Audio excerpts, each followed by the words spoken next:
Thank you so much. I receive this honoris causa and this medal with joy, with humility, with gratitude, celebrating being here at this university.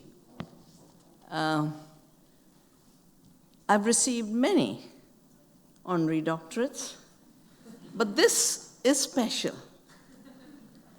It's special because from across from this hall is an amazing meditation center in a university.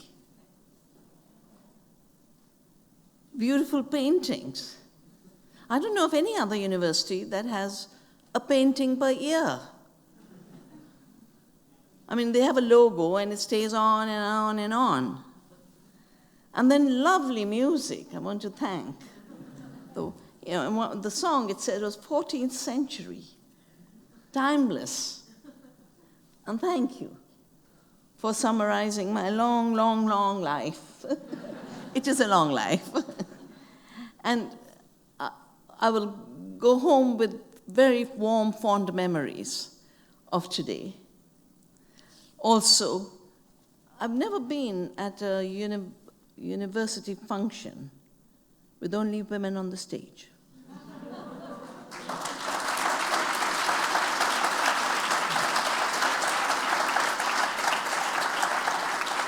So thank you, Dr. Nadel, and thank you, Professor Vendrell, and thank you, Dr. Almiron. Dr. Almiron summarized a lot of my work. And because we have so divided our world, our mind, our thought, people think that I've done different things in different parts of my life. I've done the same thing. It's been a continuity of both living with full awareness of nature. The reason I left a nuclear career is when my sister asked me about radiation, and we're not taught that, We are taught about chain reactions, but we're not taught about the health impact. And I said, for me, knowledge is about the whole. It's about the system. It's about how it all hangs together. And I can't develop a knowledge where I know how to generate energy, and I have no idea what it does to the human body. That kind of partial knowledge for me is not knowledge. That's why reductionism has always been ignorance for me. And especially in living systems, because living systems are alive. Living systems are based on interconnectedness. Living systems are based on self-organization. And it's a quantum physicist who filled this gap for me. Schrödinger wrote a book on what is life. The quantum physicist Schrödinger, who everyone knows about, the cat who'll be dead or alive depending on when you open the box. But no one knows about his work on life. And he says living systems are alive and they have negative entropy. All mechanical systems are put together from the outside and they release positive entropy, which is where the pollution comes in, which is where the emissions come in, which is where the heating comes in. Have you ever seen a plant heat up while it grows? And yet the plants and microbes have cooled our planet from 290 degrees to 13 degrees, from 98% carbon dioxide to 0.03% CO2. Why aren't we talking about that aspect of the planet's creative energies, the planet's technologies? Photosynthesis for me is a technology of the plant. Technology doesn't have to be man-made. All technology is transformation. Nature transforms, women transform. If you really look at everyday activity, if you look at farming, who's doing the most farming? Women. Who's doing most of the preparation of food? It's changing a little, but still, the transformation of food, women. And yet, because the brainwashing has been done, when we go and do a survey, you ask any woman, what do you do? I don't work. Women work day and night.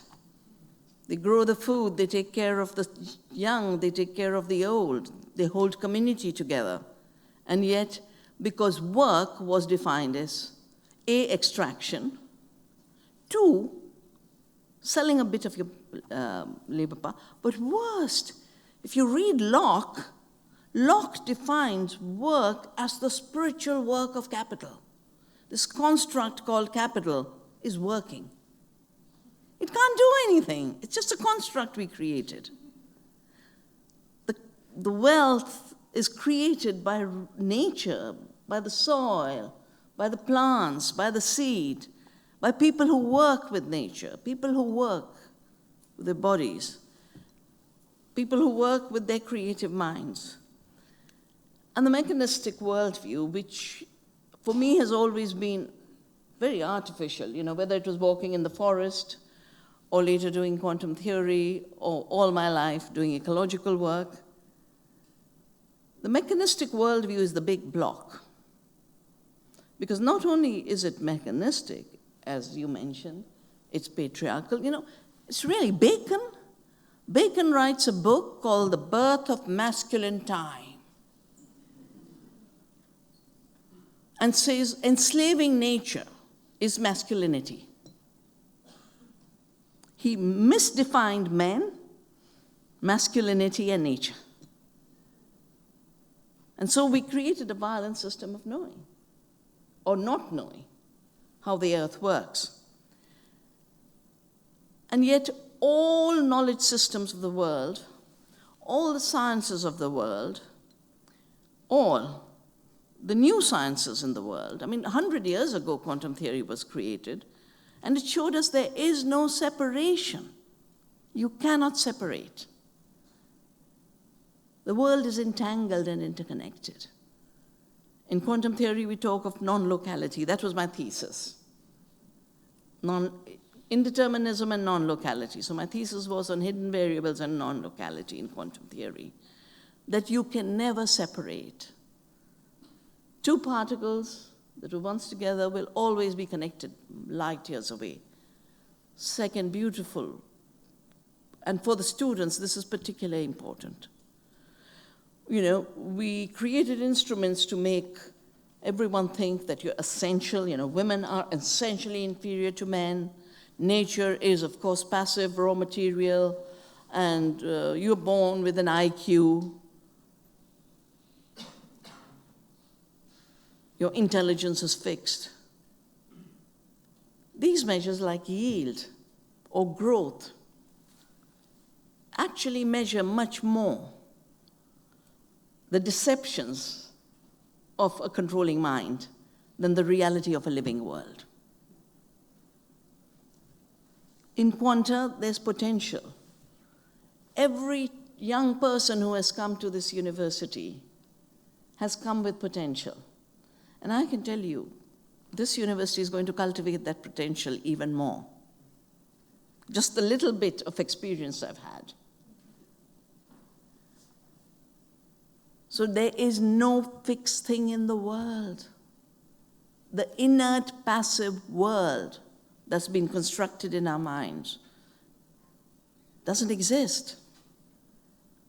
What exists in the world is consciousness, potential, evolution, interaction, interconnectedness.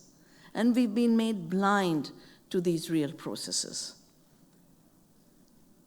And with this, of course, if there's potential, potential can go to hate and potential can go to love.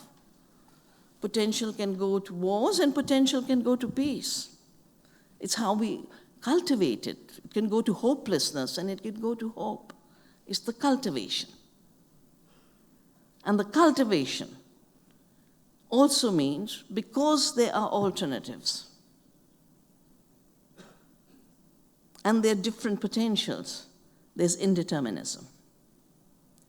And the mechanical thought molds us into this idea of linear fixed trajectories. There's no linearity in this world, everything is circular. There's nothing fixed in the world, everything is evolving. There's no determinism in the world.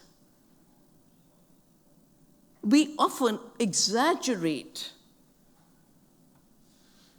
the destructive power of some people who project their power. Oh, and in 10 years' time, this will happen, and no humans will be needed, and 99% humanity will be useless. And that's where hopelessness starts to seep in, because one construct is made to look like the inevitable future of humanity, rather than the many possibilities that we live in and have.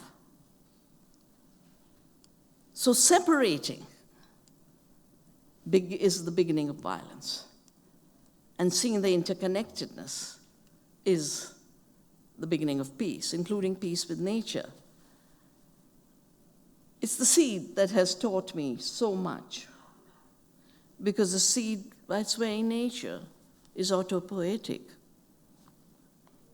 And when they ask me and say, how do you know? I said, well, I know a coconut will never give me an oak tree. And a wheat seed will never give me a rice paddy sapling.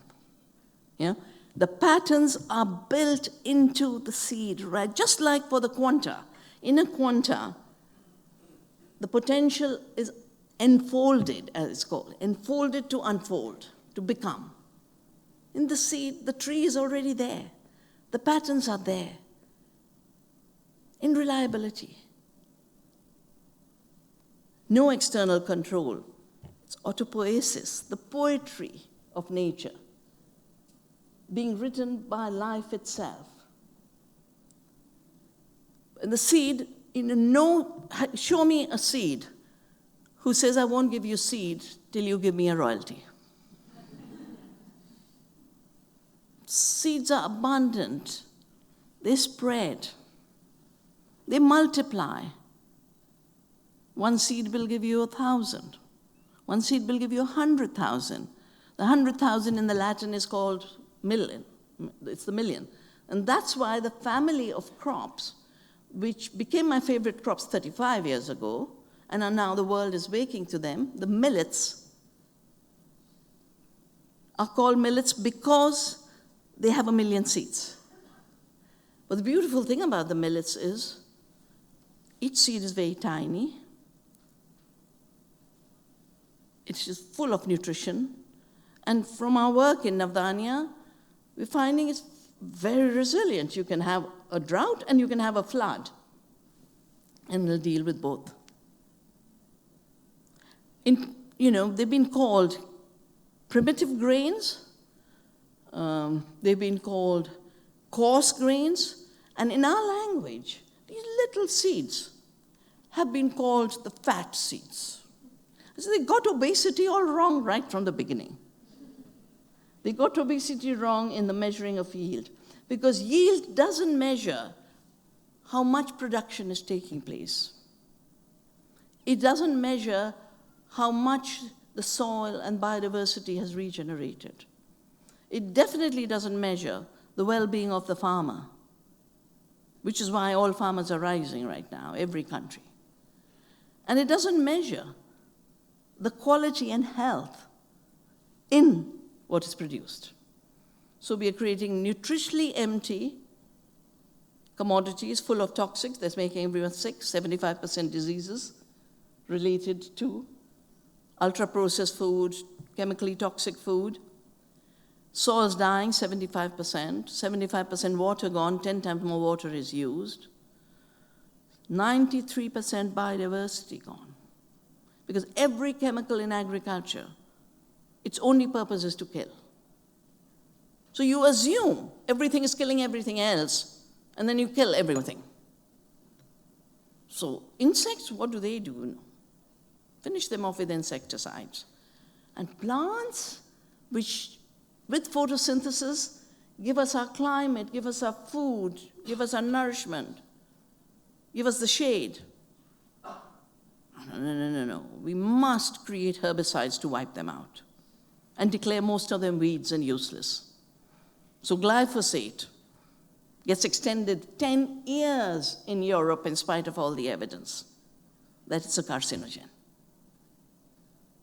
And worse, it kills everything green, not just on the top of the soil, but in the soil itself. 50% greenhouse gases from an industrial system based on fossil fuels and fossil chemicals. I've just done a new book, which should be out within a few months. I call it The Nature of Nature, the metabolic disorder of climate change, because we see the Earth, too, as a mechanical object to be manipulated, climate to be engineered. We don't see the Earth as a self-organized Gaia,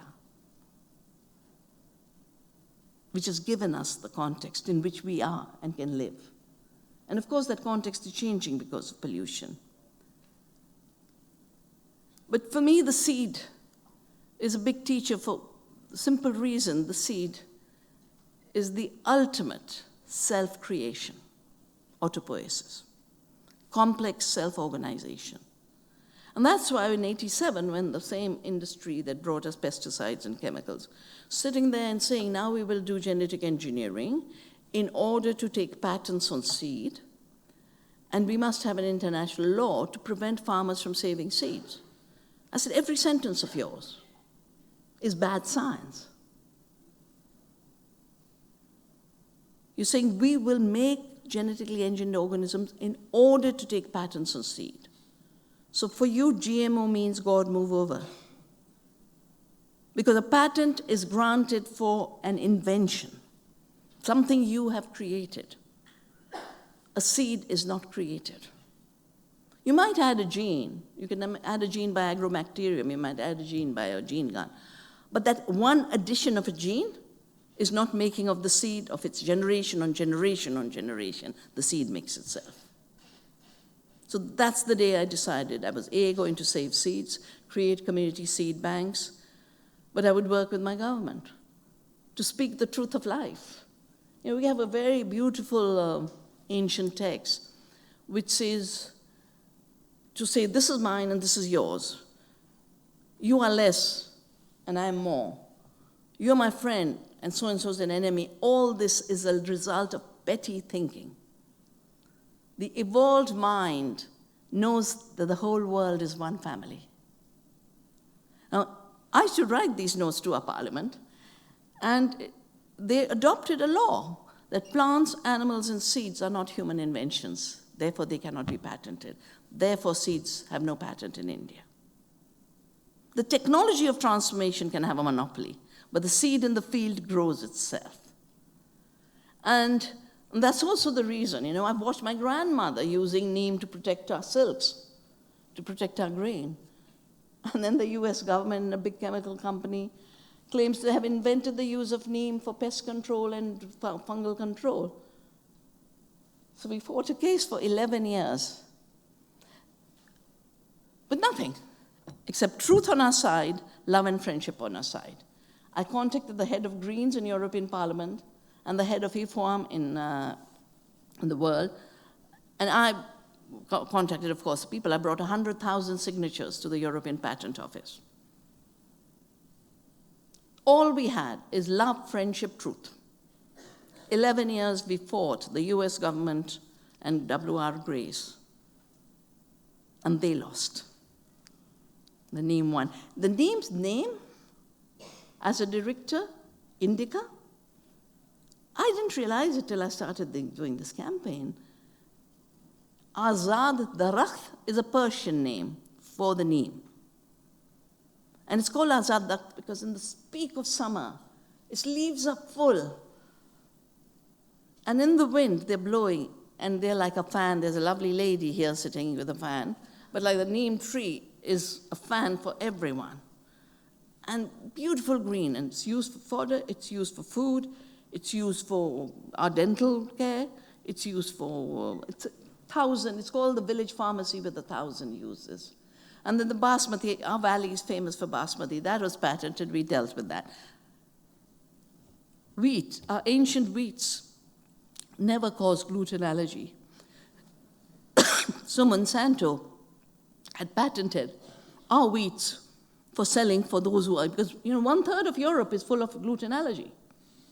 This is what a big market. We challenge that. Because all indigenous knowledge is sovereign knowledge. And at least from my understanding of epistemology, what language you use to describe a phenomena doesn't change the content and process of that phenomena. It's just a description. Chemists describe it one way, physicists describe it one way, biologists describe it one way, sociologists describe it one way, peasants will describe it in another way, indigenous people will describe it in another way. And what is usually done is indigenous knowledge is translated into the metaphors of whatever is the discipline of contemporary knowledge. And that is called the invention. But biopiracy is not an invention, it's theft. And that's why we put into the laws that biopiracy patents are illegitimate and illegal and they should never be granted. But all of this work, at the end of the day, is about our relationship with a creative, generous, diverse, beautiful earth. Our understanding of it is the science of it. Our relationships of care in it is the economy of it. The economy of care is the biggest economy that sustains all other economies. Money making is chromatistics. Money making is not economy. Economy is about oikos, our home. The knowledge is the knowledge of the home. The management of the home, most of which women do, is the economy. Art of living is what Aristotle called it. So we've named so many processes with the opposite name of what it really is. We call war peace. We call less food more food. That's where the yield issue comes in. So I said, no, yield doesn't measure anything. So we're going to measure the real thing. So we said we'll measure nutrition per acre because nutrition is what matters. We can feed 2 times the world population by conserving and regenerating biodiversity. We do not need to be at war with nature in the pretense of feeding the world. The world is starving. The world is being poisoned. Species are disappearing. And then we turned it into wealth per acre because the economy of rural areas everywhere, and I'm sure even in Spain, is in crisis because of the industrial globalized model. It's a negative economy. So we did wealth per acre. 10 times more incomes if you do not waste money on unnecessary toxic chemicals and non-renewable seeds.